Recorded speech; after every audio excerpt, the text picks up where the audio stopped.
Welcome to the news on Magic Bricks Now, India's first property channel. I'm Amita Balchandra. Let's take a look at the top headlines at this hour. Starting with a big budget exclusive, sources have confirmed to Magic Bricks Now, Housing Ministry is pitching to double its budgetary allocation for the 2016-17 fiscal to better enable it to meet the steep housing for all targets. Mumbai civic body BMC takes building plan approvals online, rolls out auto DCR, gives a big push to ease of doing business. Also on the show, our special series India Smart 20. Today we tell you about Bhopal's plans to get smart. Alright, let's kickstart the news today with our big budget exclusive. Sources have told Magic Bricks Now that the Housing Ministry is eyeing a bigger share of the budget pie this year. They have pitched that North Block double budgetary allocation. Deepa Rana gets us this exclusive report. Sources in the Housing Ministry have told us that the Housing Ministry has made a strong pitch to double the allocation of funding to which they are going to receive from the Finance Ministry for the current fiscal.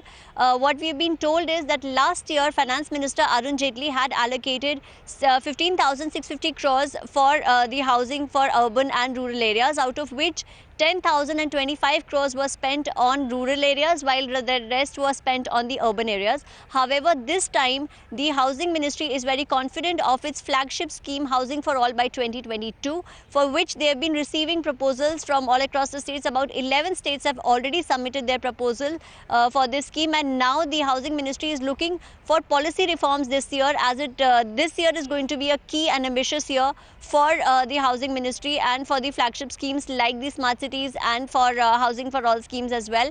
And this is why they have asked to double the allocation in the current budget. Now, the Finance Minister is going to present the budget on 29th of February. Whether the Housing for All will be given a double allocation or not is yet to be seen. However, the Housing Ministry seems very confident of receiving this kind of funding. Alright, now staying with the budget, residential real estate is bouncing back, and Realty Inc. is hoping that Finance Minister Arun Jaitley's third budget will give it the necessary momentum.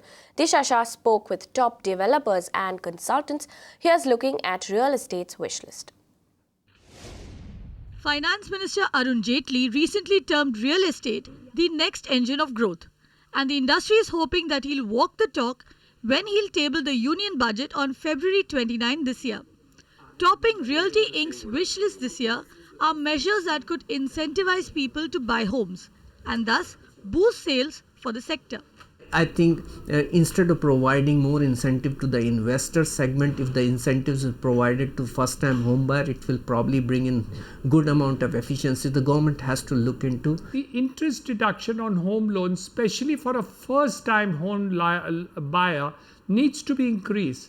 With prices having gone up, especially in metro cities, the amount of 3 lakhs plus is quite inadequate. Currently, individuals can claim up to 3.5 lakh rupees as tax deduction on the principal and the interest that they pay on home loans. Industry watchers say this should be revised to at least 5 lakh rupees to keep pace with rising home prices. Another grouse is the rules that make it difficult for developers to sell below ready reckoner or circle rates set by the government. What 43CA does is that it equates taxation to the ready reckoner rate. Now, because ready reckoner is sort of one of the main revenue streams for state governments across the country, they constantly go up and don't necessarily reflect what is happening on ground. So, there is a serious anomaly there, and we've requested both the Finance Minister and the CBDT Chairman that this needs to be looked at. And lastly, the industry is hoping that their long-standing demand for infrastructure status will be fulfilled this year. In fact, we hear that the Urban Development Ministry too has stressed on the need for granting infrastructure status in its budget recommendation to the North Block.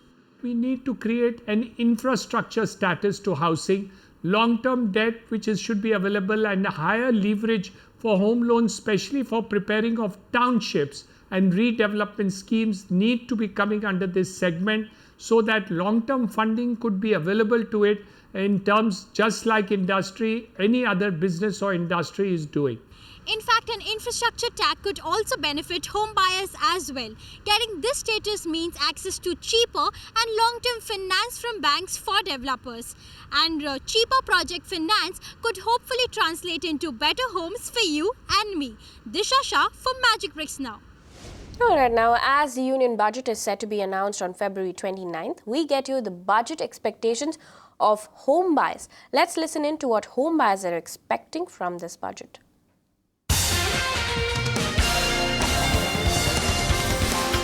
Yeah, that's true. The houses are quite expensive.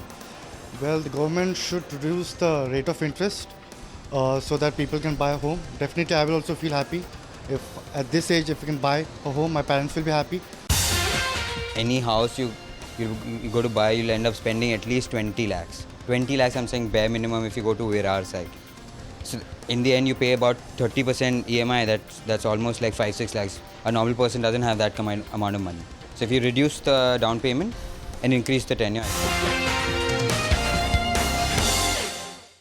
Meanwhile, if you're planning to buy a house within Mumbai municipal limits, now check building approvals online. As a big push for ease of doing business, Mumbai civic body BMC has rolled out Auto DCR. The latest online service will be applicable to all the new projects coming up within municipal limits. So where do you log in to check approvals online? What are the added advantages? My colleague Disha Shah gets us details.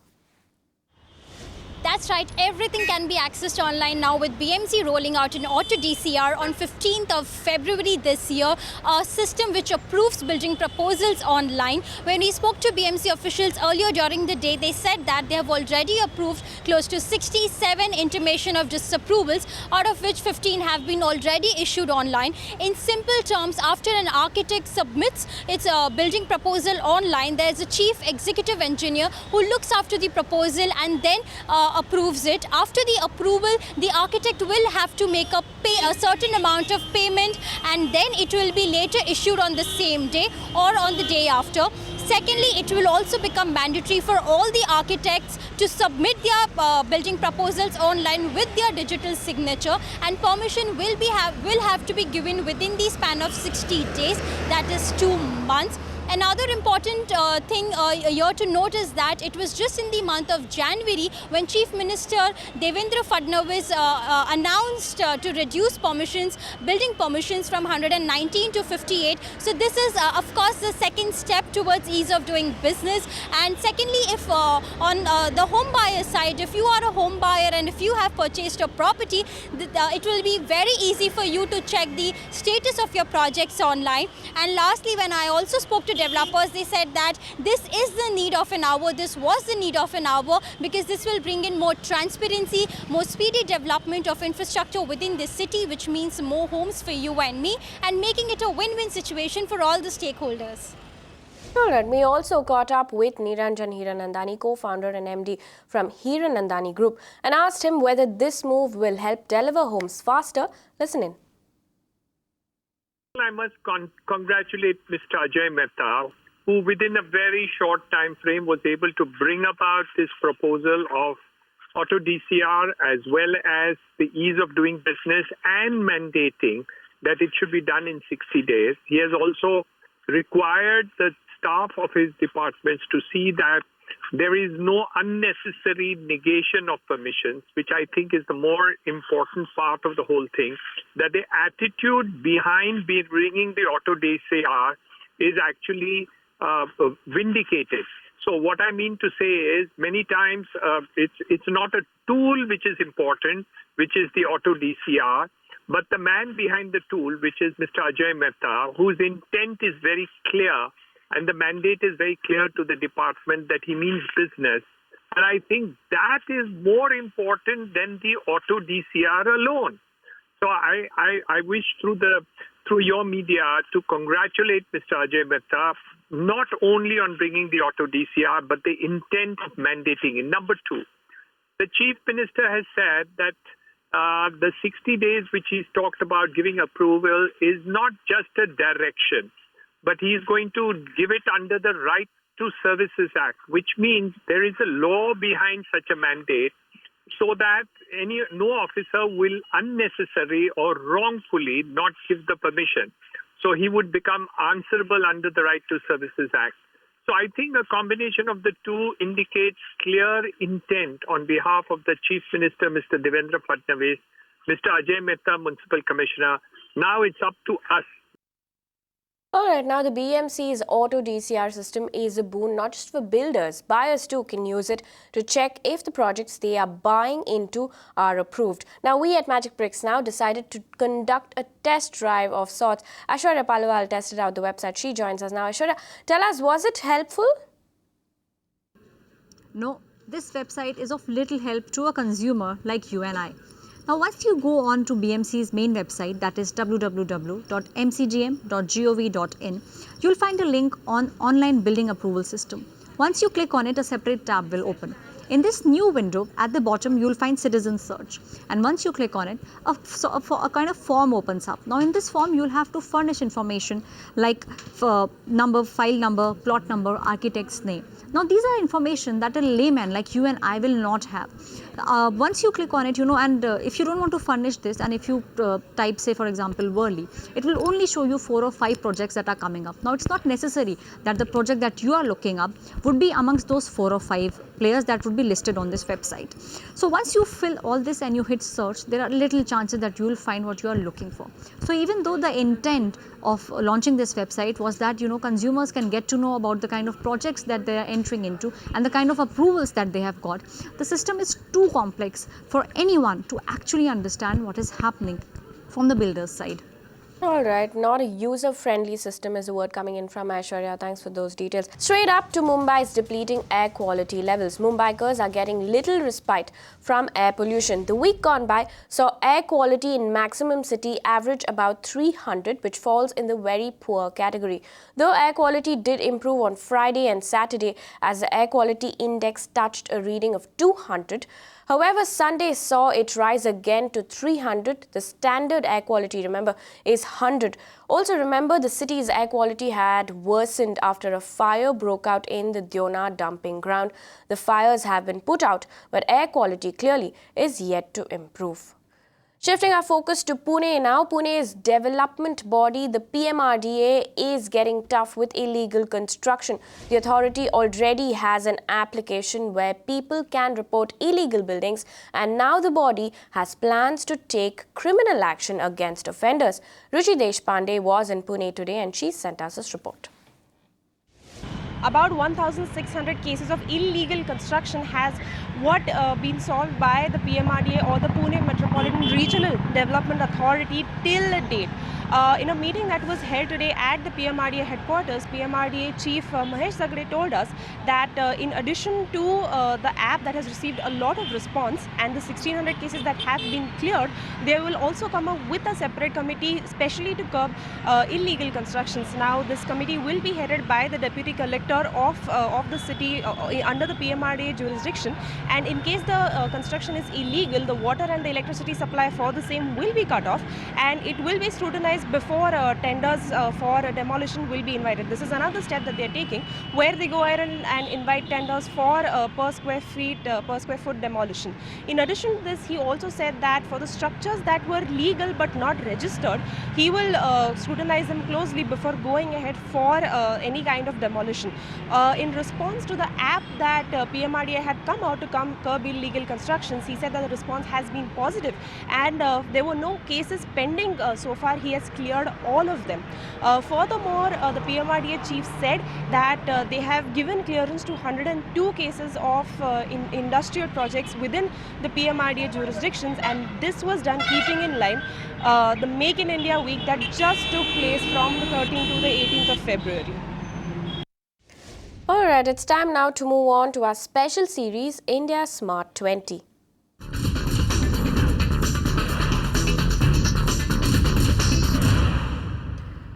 Now, we've been bringing you the smart plans of India's top 20 cities, and today we get you another chosen city, Bhopal. Bhopal, with the support of its citizens and its development-centric plans, claimed a spot in the top 20 list of smart cities. But what exactly are they planning? Aishwarya Palwal gets us details.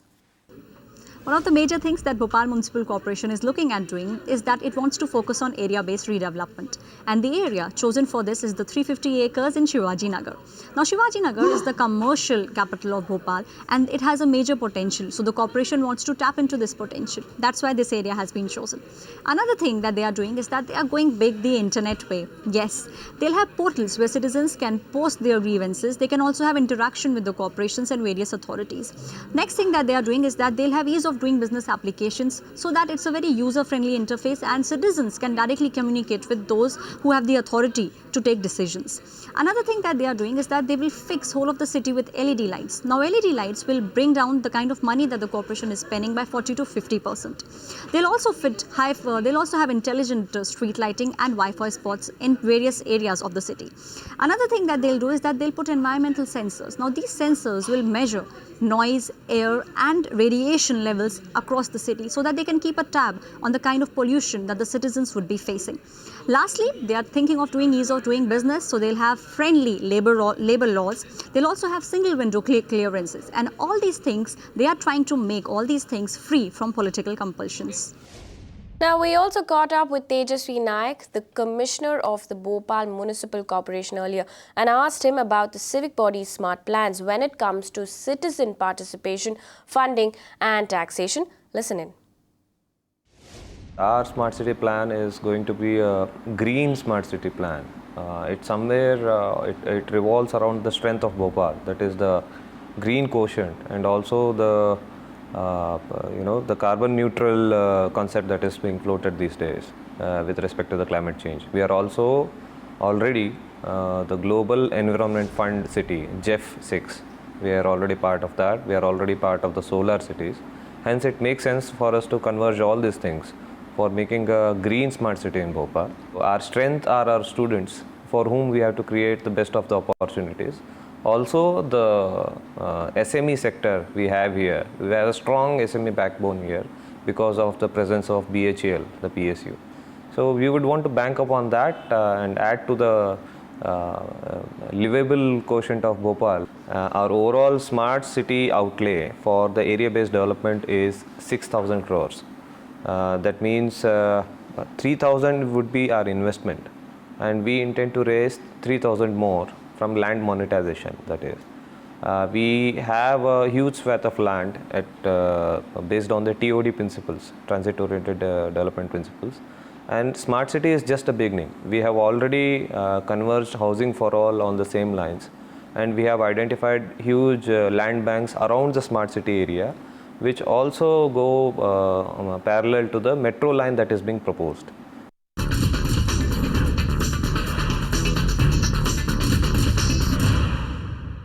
Also in the news, Urban Development Minister Venkaiah Naidu has announced a June 25th deadline for cities to launch their smart plans. The minister conducted a day-long meet with the representatives of the 20 upcoming smart cities.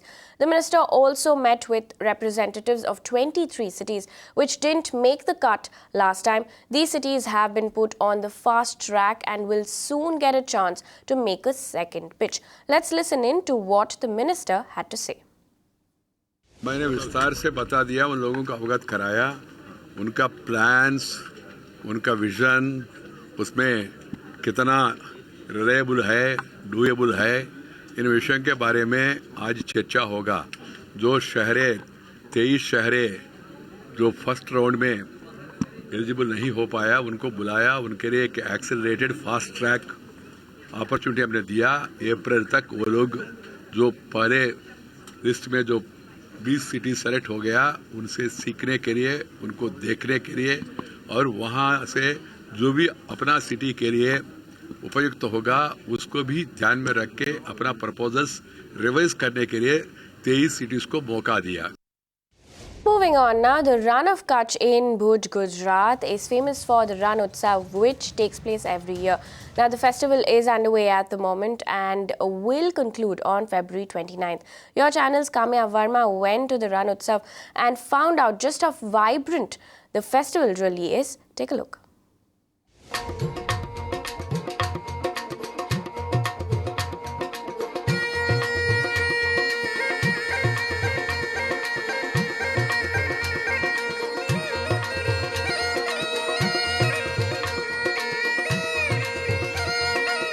history of Gujarat in Bhuj remains incomplete without mentioning the fact that the city has been tormented by 2 deadly earthquakes.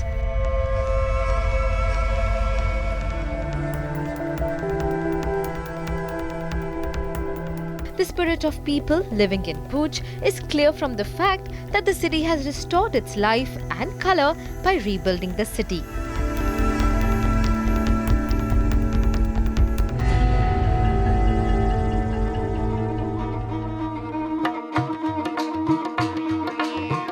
Many travellers from across the world visit Kutch from December to March to see the place decked up like a bride and celebrating life.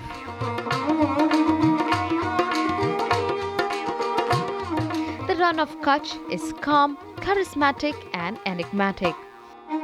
An oasis in an otherwise deserted village of Dordo, which is 85 kilometers away from Bhuj.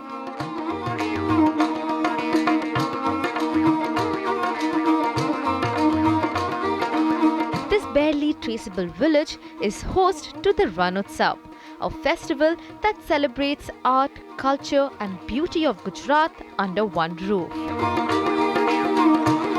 Perched on arid, barren and cracked land, the Ranotsav's tent city is speckled with colourful stalls and beautiful tents. This is the Run of Kutch, the largest area of nothingness and beautiful tents created in the middle of a desert, and they look extremely inviting. Let's explore further.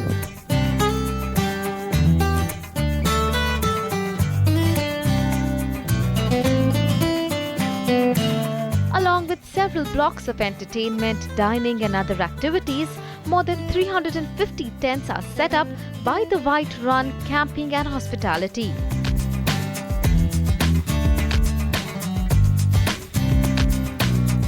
Meticulous planning and expert execution is the reason behind this well-planned tent city.